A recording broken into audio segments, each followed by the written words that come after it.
Isku. Ikarsammu nyt. Jes.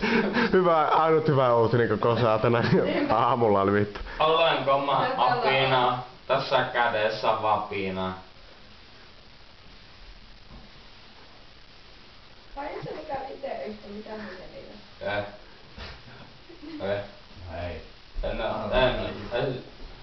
Ei, se pitäis oikeesti kuunnella muijaa se puhelin keskustelu. Sä kahtosit oikeesti meitä niin kierroa, että sä löysit oikeesti kirveenä meitä päästä. Siis kahtosit meitä siis... Hyi saatan, mä en vois kuvailla oikeesti mitä sä tekisit meille sen puhelin keskustelun jälkeen. Sä ajasit moottorisahalla. Varmaan vallii meidän päitten täällä. Sitten ajasit me... Sitten ajasit me ruohonleikkurin rallilla. Ralli vaan meidän päitten täällä.